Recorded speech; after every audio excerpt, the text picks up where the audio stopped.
And I'm only saying that not because, I've really come a long way on my health, not because I want somebody to feel sorry for what I went through. I'm saying this because what I care about now is other people that are going through similar things in their health, that I know where people are coming from, because I've been, truly in darkness and despairing of life, because you feel like your body's a prison, because you feel like you have nowhere to go with this. And the reason I like talking about this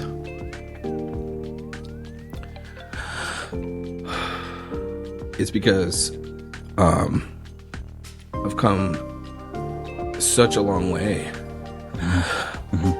And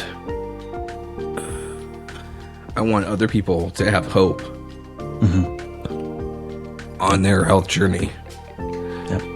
And that's my goal. Yep. That if I can be a help at all to anybody. Yeah. Yep. Welcome to the Lovecast with Jamal podcast. I am your host, Jamal Javanji. I'm a best-selling author, podcaster, full-time life coach, and a communications and cultural analyst. After spending over 20 years of working with people in various stages of struggle and challenge, and after traveling to many places all around the world, visiting many different cultures, I have discovered the common roots of human suffering, along with the sustainable solutions required to help people heal and become whole and liberated. This podcast is my gift to you to serve you on your journey into healing, wholeness, and liberation. I invite you to buckle in and to settle in to each episode here on this podcast. There's something for you in each conversation. Wow, this is an epic day of historic proportions. I'm sitting across the proverbial podcasting table with my friend Barrett Johnson. Little tidbit about Barrett is that this podcast, if you've been listening to this podcast for any length of time, you know that this is our second season, right? And the first season lasted about 8 years because I didn't cut it off, So it lasted about 8 years. But Barrett was actually one of the first people on the, when this podcast first started. I think it was like 2016, 2017. You were one of the first episodes. And Barrett Johnson is a fascinating human being. He's lived his life has taught him so many things. Somebody that, in my perception, is somebody who has a lot of wisdom, somebody who's very talented, obviously a very talented musician, singer, songwriter. A lot of folks know you from your music. I think we talked about that on the podcast many, many years ago. But we're back today to talk about something a little bit different. We actually want to talk about health, because Barrett has been through his own health journey over the last few years, and it's been pretty significant health transformation, health journey. And we've been talking just, privately, we talk a lot about health, and, especially after 2020, especially after everything that we as a nation, as a society have went through. It's just been a topic of conversation, and Barrett's personal journey seems to have, in some ways, parallels a broader, I think, conversation or journey that I think our society is going through or is needing to go through when it comes to this conversation about health. So if you're listening to this, really tune in. There is something of value for you here. There's a nugget for you to take away. I'm confident. So lean into this. But Barrett, thank you for being on the episode. Thank you for being here on the podcast. Appreciate you. I mean, we have our own conversations that we're just hanging out. This is a long time coming to talk about this. It's very important to both of us, people's well-being and their health. Mm-hmm. So, maybe I should start by telling a little bit about my own story with health, and then, we can get into some of the fun stuff. But, it was about 2018. It was about 6 years ago.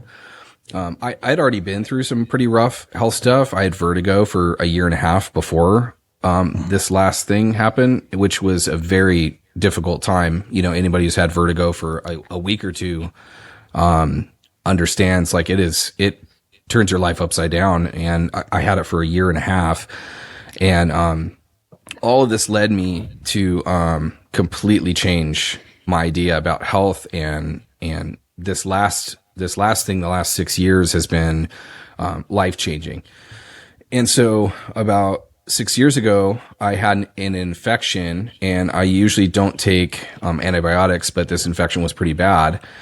And so I took, a broad range antibiotic, cephalexin, and it, completely, turned my life upside down. I got so ill that for a while, I was able to walk about one city block. That's all I could do in a day. And I immediately started having reactions to all foods except for 5. I might as well say them because everybody always asks what foods they are. And it was chicken, apples, almonds, carrots, and bacon were the only things I could eat. Were you going to say something? Well, yeah. I just sorry to interrupt here, but I just want to make sure I'm understanding you correctly. So you got vertigo for a year and a half, which is its own. I mean, I can't even imagine that. One of the worst feelings, and just personally speaking, one of the worst feelings in the world for me is just nausea, dizziness. But to have that for a year and a half is really hard to fathom. But on top of that, you got prescribed an antibiotic. Yeah. And this antibiotic really destroyed your system so much so that you could only eat 5 foods. Yeah. Yeah. And the reaction, it's hard to explain unless, I used to think that nausea, a level 10 of nausea was when you had the flu and you felt like you were going to throw up. There are levels I never knew possible. And if I ate one of food, I would be tossing and turning most of the night. It would stick with me for about 4 or 5 days where I was just incapacitated for like 4 or 5 days if I ate anything outside of those 5 foods. Just nausea be off the charts. It's hard to even explain because I'd almost put that as like a 4 or a 5, previously. And now there's like levels I just didn't know existed where I just despairing of life, absolute darkness. And I'm only saying that not because, I've really come a long way on my health, not because I want somebody to feel sorry for what I went through. I'm saying this because what I care about now is other people that are going through similar things in their health that I know where people are coming from because I've been, truly in darkness and despairing of life because you feel like your body's a prison, because you feel like you have nowhere to go with this. And the reason...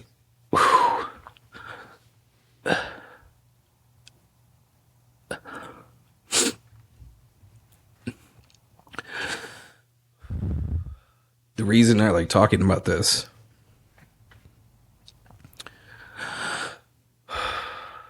is because I've come such a long way. And I want other people to have hope on their health journey. Yep. And that's my goal. Yep. That if I can be a help at all to anybody. Yep. Well, Barrett, I appreciate, first of all, I just want to acknowledge your emotion. I appreciate your emotion because it's real. This is a real conversation and this topic is very important. I know it's important to you because obviously of what you went through, but your ability to empathize with people going through health challenges is beautiful and is needed. So I appreciate that the context in which this conversation is happening. Yeah. And what's funny is I've found a lot of people are private, with their health challenges.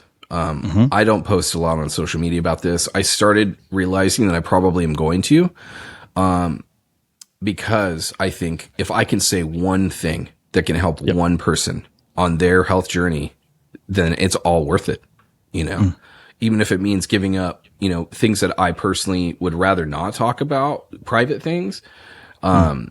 Sometimes I think this is worth it because, man, I know how it feels to be, in that situation. So for a good, 3 to 5 years, all I did was study. I listened to podcasts.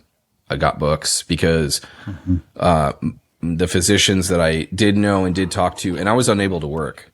And it actually, I hit rock bottom when I was, so the issue that I had was I couldn't be around dogs, which I love dogs.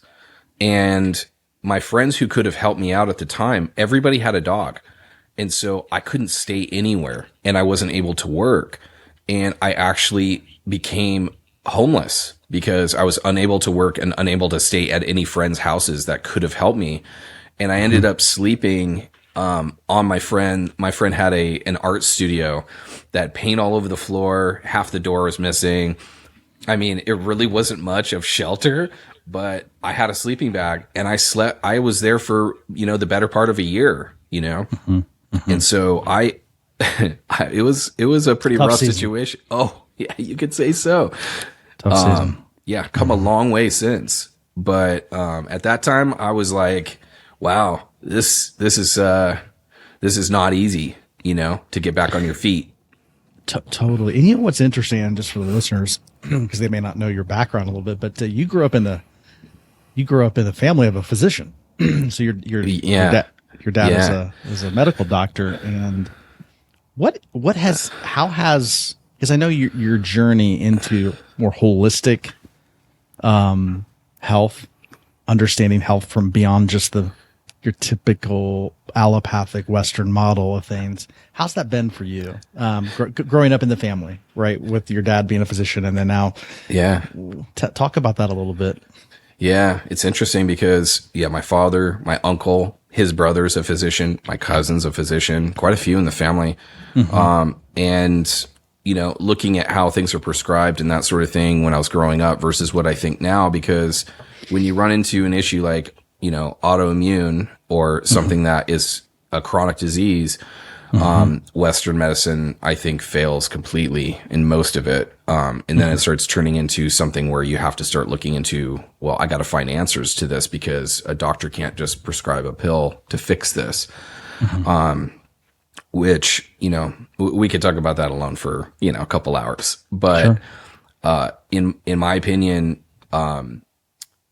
there are things that you can do, huge things that you can do just with lifestyle that can completely change your health that I found on, my own protocols. I've done dozens of different protocols to try to get better. And I have found a few that have actually made a difference. And so that's what kind of, when I was going down this road and I realized, conventional Western medicine can't help me on this one. They're very good at trauma, but they are terrible when it comes to lifestyle and, chronic disease, in my opinion. Yeah, so totally. I find it ironic, by the way. I know that you ended up with an infection. And so, I again, this is, I'm not a physician, so I'm not here telling people what to do or not to do, but I don't think that's what that's not what this podcast is about. But, it is interesting, this concept of antibiotic, right? Because the word anti means against and bio means life. So like the prescription anti-life is such a picture in some ways. And again, I know that's not intentional, but because of the I don't know another way to say it other than incompetence. Because of the incompetence when it comes to the Western medical structure and their incompetence in understanding life at a very basic and fundamental level, prescribe anti-life in their practices to try to achieve health. And it's a disaster. And it's been a disaster. And so for you personally, I mean, after taking one of these anti-life medications, right? I truly lost life. It almost killed you. Yeah. I mean, that's what I'm going to say. I mean, you lost the ability to really function on a day in and day out basis. Okay. I could walk a city block. Yeah. Totally. And I know we have been talking, we've had conversations where you said, man, if I only knew then what I know now.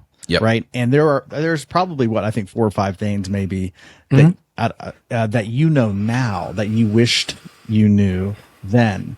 So let's talk about some of those things. What are some of the specific things that you know now in this part of your journey that you wish you would have known several years ago? Yeah. if I could have a conversation with somebody going through this or myself at the beginning of this, because it took hundreds and hundreds of hours in searching, and everybody's different. Obviously, they have to go on their own, depending on what they're dealing with. Sure. I think the first thing that I would have told myself is, instead of looking for the one thing that's going to fix or cure this, right. I made a lot of bad decisions to get into the health that I was in at the time, and something pushed me over the edge to really lose my health. But, looking at, the protocols and the lifestyle changes that I needed to make, what if something was going to make you 5 or 10% feel better or closer to where you want to be in perfect health? Why would you not do that one thing? And why not look at it that way? Why not look at it as, hey, try these protocols, and if something makes you 10% better, great. Add that to your lifestyle, instead of I was looking for something to fix my issue and then just be on my way and start getting back to life. That's a really interesting point, right? Because what I'm hearing you say is that you were looking for that silver bullet, that magic kind of potion that was going to fix it. Yep. Versus realizing no, this is a process. Yep. And so I see this all the time in the coaching world, right? People realize they're actually looking for something outside of them to fix their issues. And I go, no, we're starting a process. But if you look at it as pass or fail, this doesn't work, then you bail on it and you end up self-sabotaging your process, your progress. Yeah. Have patience with yourself.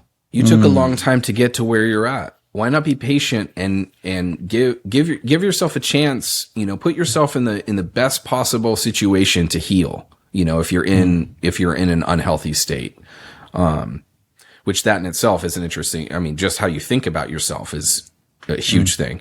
Sure. But I wish I would have told myself, be patient.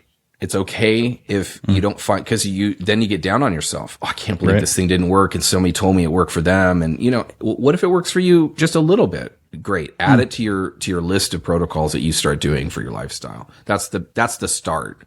Sure. But if you want to talk about some of the protocols that helped me personally, and that then we can go down that. But number one, just really what I'm hearing you say is just shed the mindset that there's something going to save you. There's this magic thing out here that's going to fix everything, because that can lead you down some dark roads, and even to making some unhealthy decisions is what I'm hearing you say. Is that right? Yeah. I think, I think that's right. I do think that there are things that are definitely going to change the way you feel, and that can help you on your road to health. Sure. But looking for one thing that's going to pull you out of this is not a good way to be looking at it, I think. And gotcha. And the other thing too is, what I've found with myself and with other people is people, just my observation, I think that people don't listen to the conversation their body's actually having with them every day. Oh, interesting. And this is myself included. I've always not been able to tolerate fill in the blank. Well, I've always had bad sleep because of this. I've always, whatever the thing is, now you're ignoring your body. Your body's telling you something, and now you're ignoring it. And because you've had something chronic, for a long time. And that is, my nose always runs after I eat fill in the blank. Well, that's a strange thing. You should be paying attention to what your body's telling you. Yeah. Interesting. So, I would say that I was ignoring many things. And then there's a point where you can't ignore it anymore, because your body is just absolutely screaming at you. So you have to start paying attention. What were some of those things for you that your body was communicating to you? Well, at my worst, I was 70 pounds overweight, eating fast food, completely living a lifestyle that I should not have been living. But there was some other stuff too that I did not know that weren't my fault, that we'll get into in a little bit, that I found out later on that can completely affect your health, that weren't my choices. So there's choices that you can make, and then there's other things that, you just need to pay attention to, I think. Sure. So the first thing for me personally, because I was, I don't weigh myself, but I was at least 70 pounds heavier than what I am now. And so it took me being so sick to actually go, well, why don't I try an elimination? Well, I was forced to on this one, try an elimination diet, right? So I would say to After the most people, antibiotic situation where you could not tolerate other than these 5 foods. So that's strict elimination. Outside of that, you don't eat it. Okay. For years, I could only eat those handful of things. Now, most people, you call it a food addiction, call it what you want, sugar addiction. People have a tough time eliminating foods, but this is what I would say. Your mindset could be this. Try an elimination diet. You can always go back to the way you wanted to eat before. Just try the elimination diet to see how you feel. Try whole foods.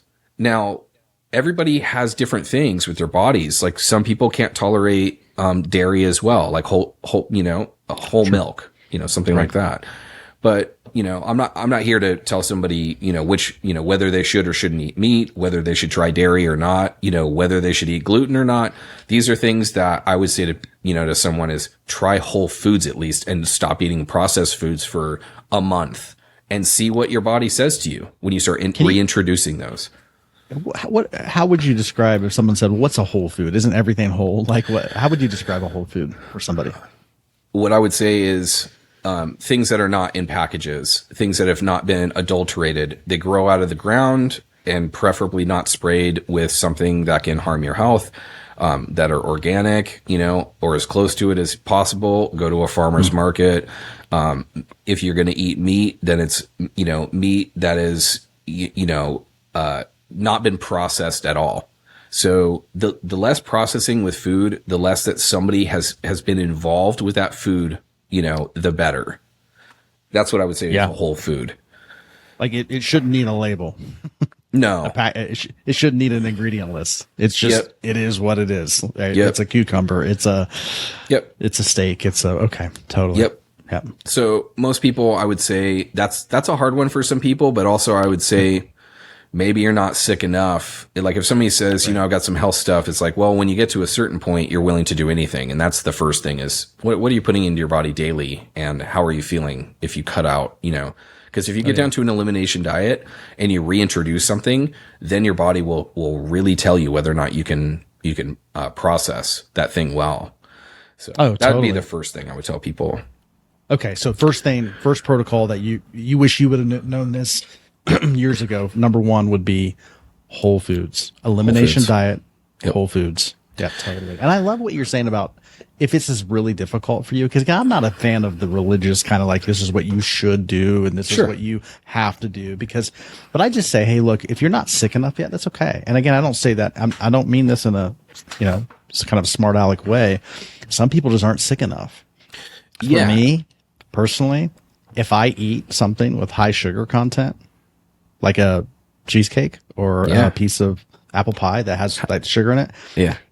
It's almost 2 weeks of incapacitated pain at the level of knee or my joint pain. Whether to the point where sometimes it's hard to walk. Yep. So that's what it does to me. So I don't eat it. So what do you do if you feel like something's sweet? Do you eat fruit or do you have any desserts that you eat that are more whole foods that you can do now? For me, what I realize that I can tolerate or what actually works well with my body is fruit, dark chocolate. I love dark chocolate. I love, I feel like nature has its own candies, blueberries to me. It's like, this is candy. Blackberries. And these are also antioxidants, but these are like fruits. That to me is the sweet, it kind of like touches that and really satiates that sweet tooth that I have. But it's whole food, and my body thrives on it. I feel so good when I'm eating that way. But yeah, this, had a birthday not too long ago. Cheesecake's really like cheesecake. Somebody got me cheesecake, and so I had a piece just, to be nice. It was about a week and a half of excruciating pain. And it's to the point where in my mind, I'm going, it doesn't even feel like a loss to not eat the cheesecake because that pain is so palpable. Yeah. It's so real. And so I get what you're saying. Like, it's not about, like, this isn't about cutting anything out. This is about achieving and acquiring health. This is what it feeling good in your body because it matters, right? It's not about cutting out anything. Yeah. Well, what's funny now is because my palate's completely changed after years of doing this, I love fruit so much because it's sweet enough. Yeah. And the sweetest thing I have now would be banana pancakes, but I make them with just egg yolks and mashed bananas, Yeah. Ceylon cinnamon, and some honey that I put on top. Amazing. And it's a dessert to me. It's extremely sweet too, but your body actually can deal with that. It's not a toxic. Totally. Sweet. Yeah, totally. Absolutely. So the next thing I would say, man, this is a big one. So maybe even before the foods, because this one is, to me, is a non-negotiable and people just don't know it. Or I didn't know it either, I should say, because I didn't know until it became such a problem for me. And that is minimizing your exposure to toxicity and estrogenics. And for me personally, I didn't know that my silver amalgams, my silver fillings in my teeth, were leading to toxicity that you can have a lot of toxic exposure and you don't notice too much. And then it reaches a certain point and it's like a cup that's filled to the brim. And now you no longer can process, whatever the exposures are that are going on with you. And so what I tell friends with cause I got my silver fillings taken out and you have to get them out by also, I shouldn't say you have to, I would recommend getting them, taken out by a biodentist who understands the SMART method is what it's called, because they take precautions for themselves and you to not lead to further toxicity. Yeah, exactly. And so, you had said earlier, which I totally agree with, is the standard, thing is both of us are not physicians and we're not giving medical advice with any of this. We're just letting people know what we would, tell ourselves, Yeah. Sure. Absolutely. So with that, I see that as an absolute priority, because when I did get my silver fillings taken out, I immediately stopped having certain symptoms. And that was a big piece of my puzzle personally. And I know other people that they don't know that some of their symptoms they're having are because they have silver fillings. And eventually it'll become an issue for you. It's just when. And so to me, it's worth the money. It's worth whatever you have to do to go to a biodentist. And we can list there's an organization. It's IAOMT.org. And you can find a biodentist in your area. And you can even see if they know the SMART protocol to take out, amalgams. That's a huge one. People don't know that also. A lot of people don't realize a lot of dentists were literally, this was standard procedure for years. That if you had a cavity, they would fill it with silver fillings. But these are since we've become aware that they are very toxic to the human system. And it's in your mouth, so you're getting it. You're ingesting it. So people don't realize also, I should say I didn't realize that every time you're eating something hot, every time you're chewing, there's vapors that mercury goes to your brain. And so you are literally storing mercury in your brain, and it's one of the most toxic things that can be in a human body. And so there are ways to get it out. It takes time and it's not easy. And there are detox protocols that you can do. But if you're ill, you have to be careful with detoxing because you're taxing your body so much that, what you need to do is stop the faucet first, And the other one I would say, because dental is a big deal. It's a bigger deal than people think, because I've known people with hidden cavitation issues because they got a root canal back in the day and there's a hidden infection. So that one's a little tougher to get. You still have to go to, biodentists and other people that have, cone beam, x-ray, scans and stuff. But the silver one, people don't even remember if they have them. It's like, well, this is easy. Open up your mouth and see if there is something dark in your tooth. And that's what the dentist put in there. That's a silver filling. If it's not silver or dark, then, they put something else in. So that's a big one. Toxicity. Totally. And I think a lot of people, when it comes to toxicity, people think that a lot, myself included, right? We're not aware of how external things in the environment. We're talking things as simple as bottled water, right? If you're drinking water out of a plastic bottle, you're getting some chemicals, you're getting some toxicity into your system because that's leaching out some of that stuff. I had a conversation with two physicians. They were brain doctors, and they would treat Alzheimer patients, and they were really passionate about brain health. And so in this conversation with them, I said, what can people start doing? And they said, start eliminating the toxicity out of your diet and start drinking water, number one, but drink water from pure sources, drink water in glass containers. And they said, you know what, if you have Tupperware, a lot of people have like little Tupperware and, plastic containers. And so this doctor, he's a brain doctor, literally him and his husband and wife couple. And they literally said, I went through everything we own and we got throughout all the plastic and we bought glass storage containers for everything. He goes, that's simple. Anybody can start doing that. But those are some of the examples of little things that we can start doing to eliminate toxic chemicals and these forever chemicals and these things from getting into our system. Is that kind of what you're saying there? Yeah. We could also, I've dove pretty deep into this one because, I think it's excuse me. It's so, okay. So this is what I would say. There's a couple big ones that I think are the immediate ones. You brought up water. You're drinking water every day. That's very important. You have to get a good filter. We could talk about, all this for a long time. The silver fillings, big deal, because every single day you're being exposed to toxicity. The other one that people don't know is mold in your house. Even if you have a newer house, if you ever had water damage in your house, you should get it tested for mold, because if you're confused about your symptoms and that sort of thing, and a lot of people will realize, oh, my house had mold and I was exposed. And, there's also protocols, to get better with mold as well. Those are the big ones.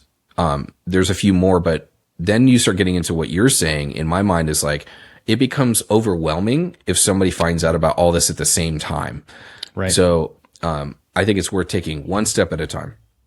Yep. Get your water, right? And then you start realizing, oh, I shouldn't be plugging in a Glade, air freshener, because those are actually toxic. Oh, I shouldn't, be fragrance in the car, fragrance in the in your air fresheners. Yep, those are all toxic. Things like that. We're starting to learn about those kinds of things. Yep.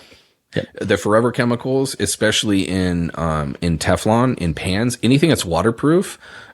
I mean, people don't know that they don't break down. And it becomes a real issue, because then you definitely have to detox and find things that bind, to take them out of your body, because they don't break down naturally. And this area is a tough one, because I've read multiple books on this. One of them, I don't know if you've read this one, Jamal. It's called Estrogeneration by a guy, named Anthony Jay. We can put it in the notes.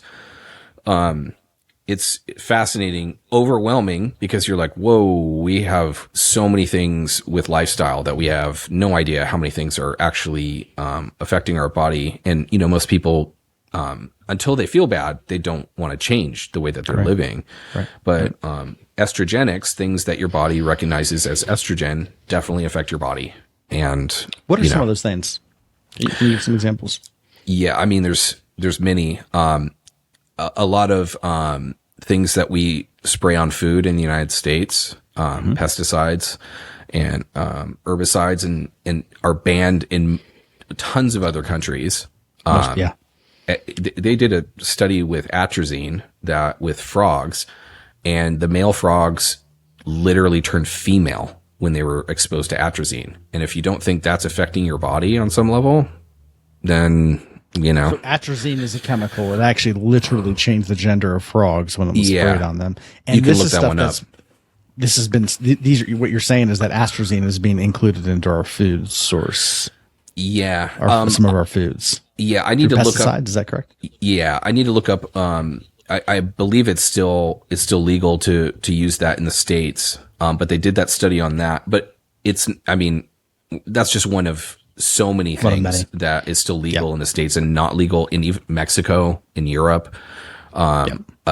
Glyphosate, that we could talk about that for an hour. That to me is another one. Yeah. That's a big one.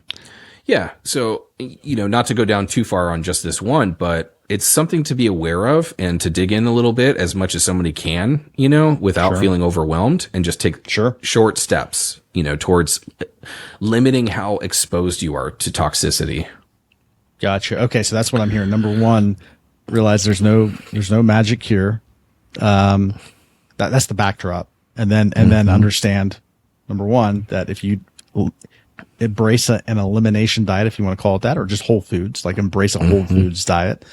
Number two, reduce your exposure to toxicity. And there's, and it doesn't have to be overwhelming. Like you said, you can get overwhelmed with that, but start small, start with simple things, one thing at a time. Get your water right, get your storage containers right, start looking into your dental work, start, getting into like work your way up to some of these things. But there are a lot of things you can do to start minimizing your exposure to toxicity, because that's going to have a huge long-term effect on your health. Yep.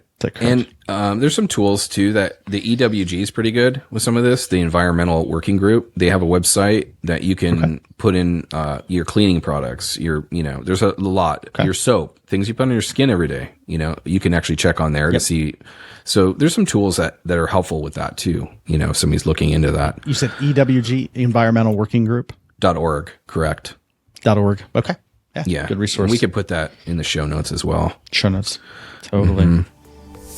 Today's episode is sponsored by Free to Love Corporate Solutions.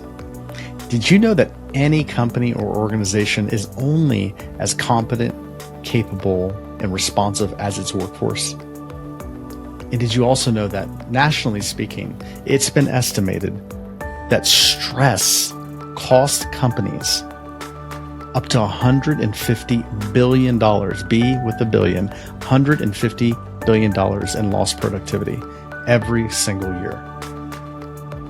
What if your company and your place of work could actually be a source of healing and transformation for its workforce?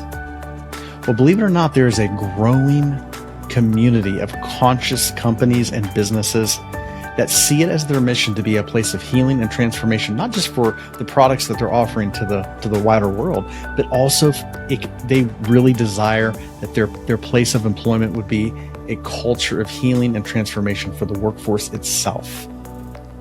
And I've had the opportunity to work with a number of small businesses that are just doing fantastic work in the world.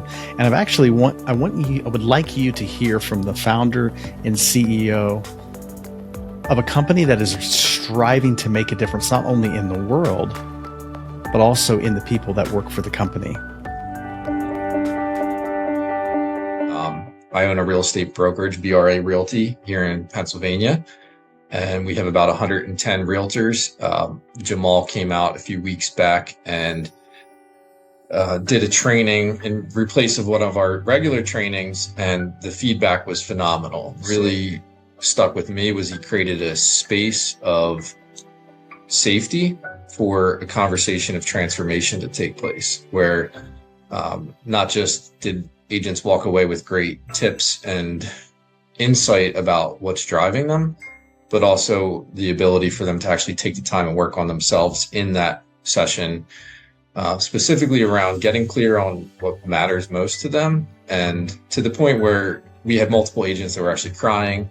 I had multiple agents come up to me afterwards just saying it was one of the best trainings we've ever done, and that we should have Jamal back once a month. So just to give you a quick shout out, Jamal, you did an amazing job. Thank you so much for that.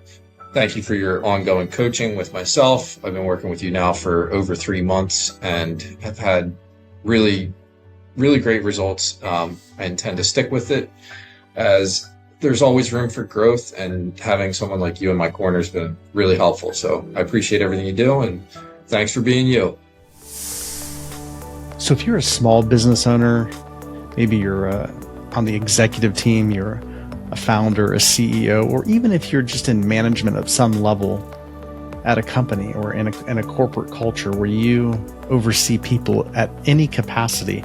And if you're interested in having a conversation where we may be able to explore how our program can assist you, can assist your company, and assist your workforce, I'd love to have a conversation with you about that possibility. All you have to do is go to my website, jamaljavanji.com/corporate solutions. Again, that's jamaljavanji.com/corporate solutions. You'll be able to fill out a form there, and we will get back with you and set up a time to have a conversation with you about how we can assist you in transforming your company. Good. Okay, so that's what about? Is that 2? Is that 3? Yeah, it's 2 or 3. 2 or 3. Yeah. What's next? You're going to love the next one. This one's a big one. I slept on this one, and I'm really upset that I did. I had 2 people during the years that I was recovering tell me about neuro retraining or limbic retraining. And I just wrote it off because I'm like, well, my issue has physical symptoms. So I don't know how that's going to help me by looking into this program to retrain your brain. I finally got to the point where I was willing to try anything. And I blame myself for not listening, at least trying some of these protocols. So this program is called the Gupta program, Gupta. Okay. And the guy who designed this program had chronic fatigue, and he was told there's nothing you can do about this. And so he was like, oh, so I'm just going to live with this lifelong. And they're like, yeah, there's really nothing you can do about this. And he thought, I'm not going to accept that, and started diving into the research.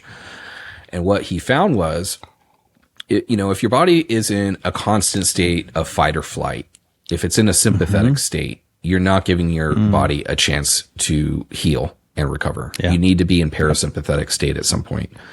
And what I didn't realize until I started listening to this program and doing what they do, so you can, if you give your body a chance, your body starts changing your neuro pathways, and actually your symptoms improve.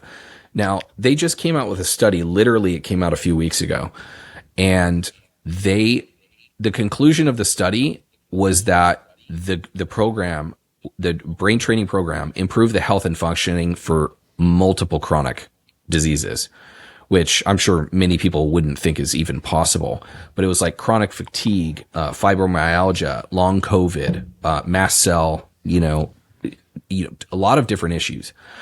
And I would have never thought it would help me. And I noticed an improvement after 2 or 3 weeks of doing it, a definite improvement in symptoms. And I still do it today. I still do the program. So you're talking about retraining your thinking process, your mindset. Is that kind of what you're saying there? Absolutely. And can you give an example? Can you give an example from just what you go through and what you do that's been so helpful?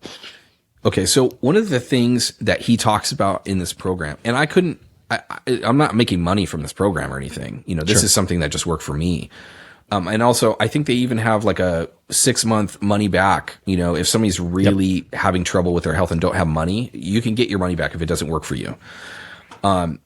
So every thought that you have that is a thought that somebody who is healthy wouldn't have, you go through this whole process. And like, if you're around other people, you do a shorter version. And then if you're by yourself, you do like it takes a minute or 2 to do this whole retraining, and you do it over and over every time you have a thought that is something that, a healthy person wouldn't have.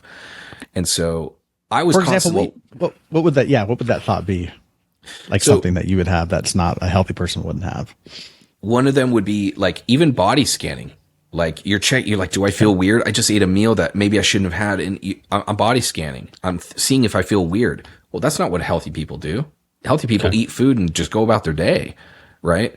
And so anything that you do that is a thought, or do I feel weird? Immediately you go through this whole process. Which is a fear-based or anxious kind of thought, right? Is something going on? Is my body okay? You're looking for the problems in your body. This is part of the mental conditioning that sometimes chronic disease will create, or that the thinking will create itself will create the chronic condition. But it was interesting. I talked to an Ayurvedic doctor one time, and he said, whenever you're dealing with a chronic issue, a chronic disease, there is always a mindset associated with it. Like it's not just treating the physical. You also need to treat the mental component to it as well. And I thought that was really fascinating. Yeah. And I've reached out to people in the group and asked, does this work with anxiety? Does this work with, and they're like, we've had great, outcomes with people that are doing. And so then you start thinking, wow, I wonder what this doesn't work for, because why wouldn't I try it for any chronic issue? And, it makes you wonder about, even with trauma and EMDR and other things, it's like, I think you can really do a lot by changing your pathways. And the first step is notice how you're thinking constantly. Yeah. Be the observer. Aware. Yeah. Becoming aware. Yep, for sure. And so then you start going, whoa, I'm body scanning all day long. And the only reason I know that is because I have to keep doing this whole process. So the whole process is interrupting.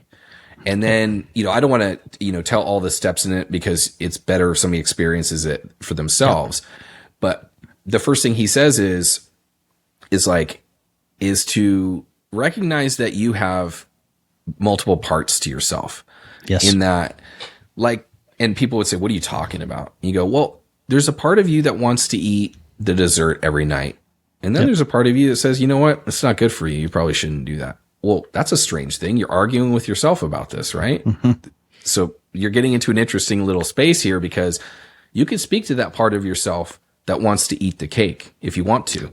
Yep. And so he does it. He actually does it physically, where you recognize the part of you that's body scanning, because you used that at one point because you felt like you needed that part of you to, be hyper vigilant. You're trying to help yourself. And so you literally step out and you're looking at yourself, that part of you that body scans, that says, we don't need to do that anymore. And you talk to that part of you, and then you turn and talk to the part of you that's on your way to health. It's this whole process. It takes like a minute or two, and you do physical things with it, because it really helps to do these physical things. And you do it over and over and over. And then I noticed after 2 weeks, I was like, my symptoms are feeling better. I already noticed a difference. And I thought, I blew this. I should have done this years ago when people had told me to try this. So I know I follow this one woman online. She's chemically sensitive, and she does a lot of great work where she tells you, use these building materials if you're doing a new floor. And she really, great stuff with construction. And I saw her post. She's like, I could walk 1 city block today. Like it was an accomplishment. And I was like, oh, she's ill. She's still ill. And I reached out. I don't reach out to strangers normally. And I'm like, hey, I have to tell you this. The Gupta program works for people that are chemically sensitive and that have chronic fatigue. I just wanted to let you know, because, I would want somebody to tell me this. And she said, the reason I could walk a city block was because of the Gupta program. And I was like, oh, I'm so happy that she knew about it. Amazing. And then she just posted a week or two later that she could walk 5 or 6 blocks. And then she posted that she was open again, that she before was not able to do one-on-one sessions with people. And she's starting to work again. And I was just blown away. I was like, I'm so happy for her. So this is a big one. This one to me is, if you have chronic illness, if you just want a little relief from your symptoms, you have nothing to lose by trying this. And it's just addressing the mental, neurological component through your thoughts, through your repetitive thoughts, and addressing it. Yep. Amazing. Yep. Yeah. So important. I think it's worth doing, even if you don't have some issues, like chronic illnesses, like it's fantastic. It really gets you. Yeah. It forces you to pay attention to what you're doing, during the day. Totally. Well, the mind, one of the things that the mind is trying to do, and, there's a persona that gets created. We call this the ego. We can call this lots of different, false self, whatever language we want to use. But there's an entire persona that gets built around, your challenge. And what's interesting is that there's an entire mindset around it. And stress, people refer to stress. They just think stress is normal. It's a part of life. And I would say, well, actually, and so people talk about managing stress, but I'm saying, look, no, stress isn't something you want to manage. It's like managing cancer. Like, you don't want to manage cancer. Like, we don't want it. Like, we just don't want it. So the question is, the mind is trying to give you a sense of certainty. And this is true. This is the mental. And the way it tries to do it is figuring things out, getting data, figuring out the future. The problem with that is that the mind is incapable of being a fortune teller. And so therefore, when it's not able to do that, it just starts running because it's becoming frantic now because it can't access this thing called certainty. And so what I'm hearing you say is that there's an ability. We do have an ability to kind of take the mind and kind of relieve it of its job duties, retrain the way it's trying to approach things. And, just the simple fact of like, I tell people this in my coaching work all the time. It's like all your problems are in the future, which means you don't have any problems right now. Just that thought. So that's a thought. I don't have any problems right now. So that's an actual thought that you can literally build in a neural pathway around that thought, just simply by learning how to internalize that. And there's processes and methods to internalize that, but that's a thought, right? That will actually have a neural network that will actually reduce resistance, because all stress is at the end of the day is resistance. That's what stress is. I'm pushing against something that I can't push against and successfully overcome it. So I feel that pushback. It's called stress. I don't know how many people you talk to also about, if you're practicing living in the moment, which if you don't practice it, it's, pretty tough to do. Right. You can get caught in the past or the future all the time. You can live all day long in your head, in the past or future. Yeah. But, I'm sure you tell people to, try meditation, because if you practice, then it starts becoming just part of what you do if you're meditating more and more. Yeah, because, meditation leads to being meditative. And my understanding of being meditative is that you're watching. You're becoming a watcher, where you're observing. Observer, yeah. And when you're observing, you can only observe in this moment. Like, you cannot observe the future because it doesn't exist. It's only in the mind. You can't observe the past because that never existed. That was, whatever happened was present when it happened. So it's this idea of past and future is a mental construct. And to be an observer is really when you start to apprehend. You become a master at life, in my opinion, when you become an observer, because you're taking everything. It's kind of like, I like to tell people sometimes, it's like watching a movie. When I'm watching a movie, and my wife makes fun of me all the time about this, because I'm one of these guys that when I'm watching a movie, like, I'm in my head, my brain, my mind takes over and it's like, well, wait, and I'm like asking all these questions, and she's like, stop. She's like, I'm watching the same movie with you. And like, we have the same, like, I don't know the answers to this. Like, if you just watch, and she'll even say it. She's like, if you just watch, all your questions will get answered. So it's interesting that it's like, I have to tell my mind to say, hey, I know you really want to know what's going to happen here. You don't have to figure it out. You just have to watch, and you will figure it out. Mm-hmm. And you do. You're right. You watch the movie, you're going, oh, that makes sense. Okay. But life is this way. This is a metaphor. If you learn to watch life, watch your life, watch life itself, it puts the mind at ease, because the mind can then take a rest, and it can do what it needs to do. It can gather data, and it can figure things out totally. There's a place for it, but it's not trying to give you security or certainty, which it cannot do. Mm-hmm. You only get that through watching, because it's safe in this moment. Have you ever fallen asleep with something, and then when you woke up, you had the answer? It's kind of strange, because that's it's where'd it getting come into from? funny. Yeah. Yeah. Where'd it come from? It came from somewhere. Yeah. Beyond the mind, beyond the conscious mind. Uh-huh. I've had that happen a lot of times. Now we're in the realm of a singer-songwriter, right? Because that's where songs come from. That's where inspiration comes from. Yeah. It's beautiful. It's the source. Yeah. We got to have another conversation about that, man.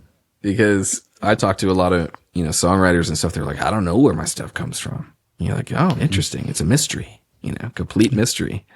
But, we get to, I love talking to you, Jamal. We could talk for hours, man. We do usually when we hang out, we talk for a long time. I know there's so many good things, man. There's so many good things. But so what I've heard you say is, okay, there's not a magic bullet.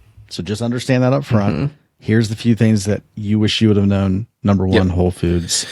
Number two, reduce toxicity. Number three, retraining the mind. Mm-hmm. Maybe it's hard to know which one should come first, because it's like the mind could be the first thing to reduce your symptoms. I mean, maybe it's worth doing that first, Well, it is interesting you mentioned that, because I was, somebody I was working with in a coaching capacity, and she had, chronic stuff going on illness wise. And it was, when she was in her 30s, she had losing her hair, walking with a walker. She had a brain tumor. I mean, it was very devastating things that she was, but most of all, I said, what is the number one thing that really just waylays you. And she said dental pain. She said, she had chronic dental issues for like 15 years. She goes, I wake up with mouth pain. I go to sleep with mouth pain. She's like, it's the hardest. It's the most challenging thing for her to deal with. And so she was very religious also, very, very, very strong religious. And, in a conversation, we started talking about, God, and, she was very angry at God. And she said, I feel bad about saying this. She said, but I do everything. She said, I read my Bible. I pray. She has a very strong, robust faith. She said, and I hear stories about healings. I believe in them all, but no healing comes to me. Like, I don't get healing and I don't understand it. And I'm sad. I'm mad. I'm angry. And I said, okay. And I said, so where do you feel like God is right now? And she said, I don't know. That's the thing. I feel like God is missing in action. It's been missing in action in my life for years because I don't know why this is happening to me. I feel like I'm cursed. And I said, okay. I said, have you thought about accepting this? And she had just a very visceral, kind of like reaction to that. She said, absolutely not. I'll never accept this. I said, well, why not? And she said, are you telling me that I'm in my 30s and this is going to be the rest of my life? That I'm going to live like this for the rest of my life? Like in prison?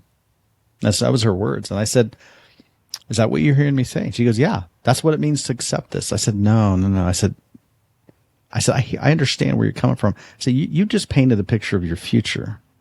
I said, I'm not talking about your future. I'm talking about your present. This is happening to you. You're going through some tremendous health challenges. And I just asked her, I said, can you accept that it's happening? I'm not saying you have to like it. I'm not saying you have to do anything. I said, can you accept it? Because if you can accept it, then you can be here in this moment, not trying to get to the future. Because she was looking for the magic. She had spent, I can't even tell you, tens of thousands of dollars looking for this magic. She went to doctor after doctor after doctor. They had a doctor to perform brain surgery on her trying to figure it out. And really caused a lot of problems because of that. So many things. I said, if you can accept it, if you can accept what's happening in this moment, we can find where God is. Because you won't find God. This is my perspective. You will not find the divine outside of this moment. So that was a new thought for her. I said, I'm not saying this is your future. I'm saying this is happening because there's a tremendous amount of resistance that's going on in your body. I was like, any form of resistance is called dis-ease. Breakdown and ease. It's dis-ease. I was like, so if we can accept it, that's just one step we can take if we can accept it. Well, she really wrestled with that. Well, I think I talked to her a couple weeks later, a week or two later, and I said, give me a win from your life. Tell me about a win. And she said, well, she kind of thought about it and she was like, I didn't have any mouth pain. I had no dental pain this last week. And then she just went on about something. I said, no, whoa, you just skipped over that. I was like, hang on, let's just stop for a moment. Did you just say you didn't have any dental pain this last week? She goes, yeah, I guess I didn't. I was like, how long have you had dental pain? She said 15 years. I was like, you've had dental pain for 15 years? I said, correct me if I'm wrong. Didn't you say that was the worst pain that you deal with on a daily basis? And she said, yes. I said, so you've been a week without dental pain? She said, yes. I said, did you see how quickly you just skipped over that and went on to the next thing? I was like, we can't skip over this. I was like, this is a massive deal right here. So, I just said, why do you not have dental pain? Why for the first time in 15 years do you not have dental pain? And she thought about it, and I think she was joking, but she said, well, the weather's been it's been kind of nice here. And I said, no, this is not the weather. I said, this is your body speaking to you. This is a conversation your body's telling you, and it's responding to you with just a little more acceptance, like this is happening. My body's talking to me. I'm not resisting it. God is not cursing me. God is here with me. And I said, this is the healing that you've been praying for. We ask God to come in and bring healing. I said, but God will hear this is just my perception here. Your intention for healing is manifesting, but it's not manifesting the way you might have thought it is because you're involved in this, because your healing is going to require your involvement. It's not going to come from the magic bullet out here. And God my understanding is that God knows that. So God is involving you in the process of your own healing. And this is the pathway here. And it was, I'll never forget it because it was a massive, but it was a mindset. We, like, to your point, it's like, there's a mental component to this that's so massive. So there's a couple things. One is she's scared to have hope, right? Because she's lived without it for so long, and she's scared to have any hope, even though she had a full week with symptoms. And it's okay to have gratitude for that week. Why don't you just have gratitude for the 1 week and just live in that for a minute and just go, you know what? Good. I'm so thankful for this 1 week, and just live in that, man, for a second. Because at my lowest, there were days where I'm like, I need to find some gratitude somewhere. And I don't even care if it's something as simple as, hey, the sun is shining today and it feels pretty good. That's good enough. You have something that you're grateful for. Be grateful that you have, when I have days now that I don't feel well, man, it makes me even more so. So my gratitude is just off the charts for the days I feel good. I get up and I take a long walk and I'm like, I can't believe I'm walking this far today. And I can't believe I'm able to exercise today. This is, just live in that gratitude, man. Yeah. So it's a big deal. And for her, she, for the hope, here's what I would say about, I've had a healing experience. We could talk about that. I've had that sort of thing. I shouldn't say that sort of thing. I had an experience where I felt like I couldn't, there was a before and an after, but with like this process of going through, learning about the body and learning what I needed to do to change my lifestyle, it's changed my thinking on healing. And I think this, if you were saved today from whatever physical ailment you had, and then you had another physical ailment down the road because your lifestyle didn't change, where's the healing in that? Because the healing only lasted for a short time. It's not going to last the rest of your life. It's not part of your journey now. It was only for a short time. Well, do you want to be healed?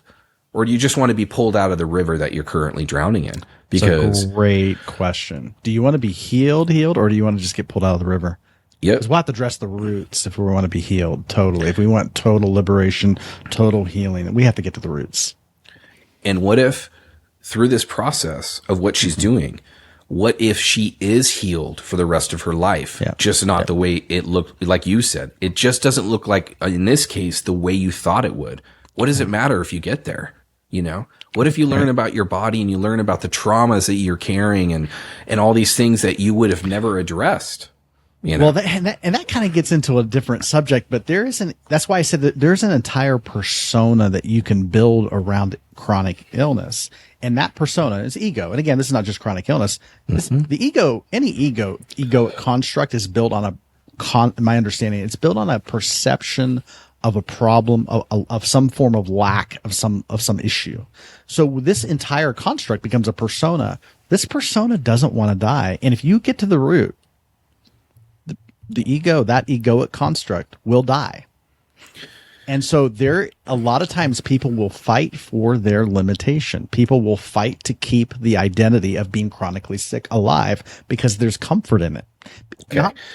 And that's a whole other, that's an entire conversation. Well, for somebody who is doing that, I would say this: there couldn't be a better person to do the Gupta program than that person. Yes. Because part of the program is you don't talk about your illness the same, Right. I'll do it now, but you're not supposed to be talking about it all the time. I have this. You're not supposed to be saying these things. You're supposed to be changing your thinking about this, that, you're on a path to health. You're going on a journey where you're going to be healthy. You are already on it. You're already moving in this direction, not saying I have this and you're stuck in the same pattern.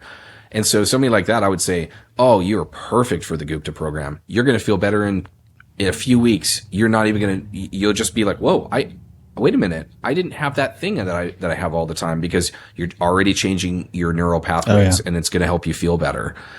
Yeah. So good. So good. Yeah. Changing language. And we talk about this in coaching all the time, is that we drive our life forward with our words. So if I wake up and I feel very tired, I'm not going to, deny what I'm feeling, but what I'll say with my words is, I feel tired today, but I'm waking up. Or if I feel under the weather, it's, I'm feeling under the weather today. I'm healing. I'm resting and healing today. Because now you're you're literally creating neural pathways around what you desire, what you want. My body's communicating to me and I'm listening. A couple other things. Before I know we have to wrap up, a couple other things I just wanted to bring up real quick. If somebody doesn't have money, we've already listed some things that don't require much money. The dentistry stuff may, but I would say if you're able to have somebody help you along the way, in my case, there's a group of functional medicine physicians. It's the Ruscio Institute. He's a gut doctor. It's RUSCIO.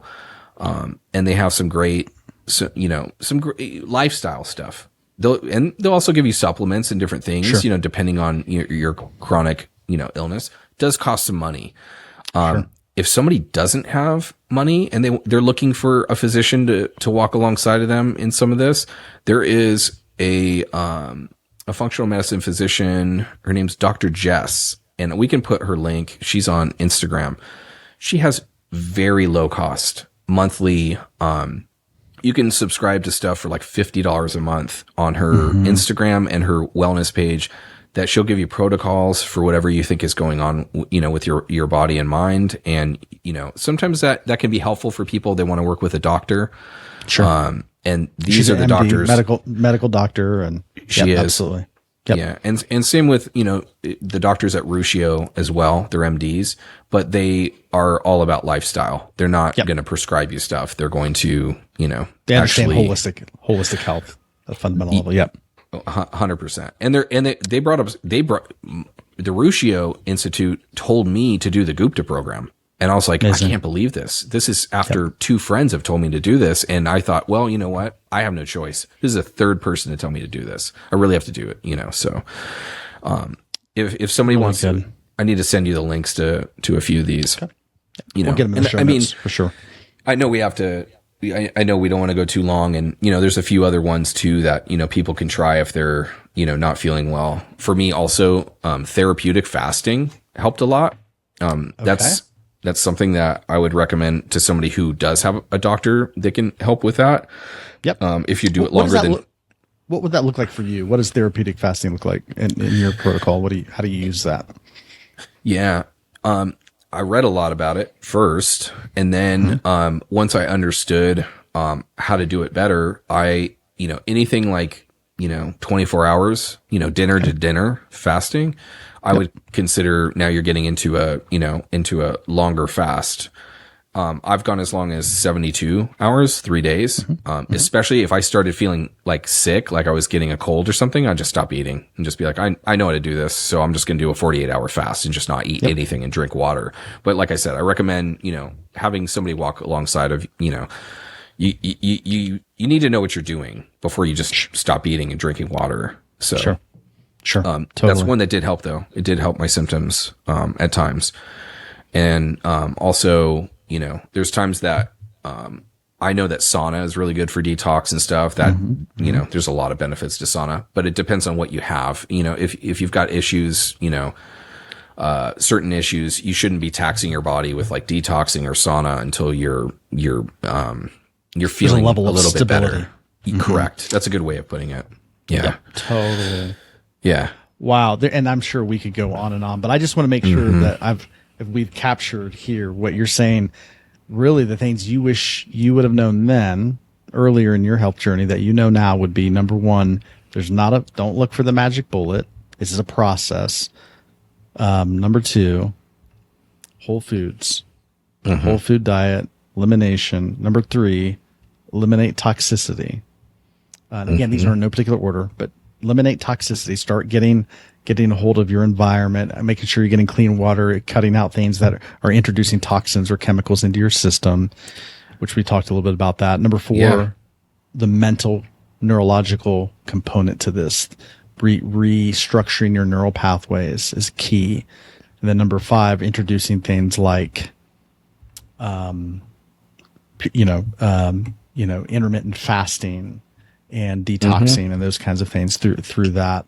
And then obviously to be supported along the way, there's holistic. That's a big deal. Yep. there's a holistic physicians that are out there that can help you with this. And we'll put those in the show notes. You talked about those.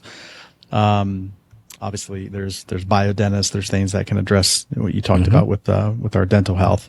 There are folks out there that can help you. If you have finances, there are folks that can help you. Even if you don't, you're not out of the woods. There are things you can do on a limited budget to begin getting a hold of your health. So good. So good. So before we go here, what's your health like? Give us a snapshot of what your health is like today. Yeah.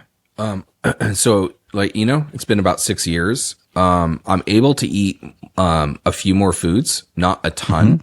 I don't know how many more foods there are that I actually want to eat. But I've been able to eat, like red meat was one that was really hard for me for a long time. I didn't feel well I'm feeling better and better when I eat it. And that's the other thing, the woman that you're working with that, is I'm starting to have a mindset of, sure, I just ate a steak and I could feel better, but I also go, but look at how far I've come. And I remember how I was unable to eat it at all a few years ago. And now I'm able to eat so much more, and I'm heading towards the health that I want. Yeah, I'm able to exercise more, not completely what I want to do, but I'm closer and closer every day. I'm able to walk a few miles. I'm able to, lift, some weights, that sort of thing. And so I have come a long way. And, there's things that, with the functional medicine physicians too, that they suggested, taking, really high quality probiotics. That made a huge difference. That's something I should have brought up earlier. So people with gut issues, if you get a really good probiotic, I mean, my sense of well-being was like way higher after starting, probiotics. So, I would say like right now is definitely the healthiest I've been in, 6 years. And I plan on getting to the point where I'm able to eat any whole food and feel totally normal. That's my goal.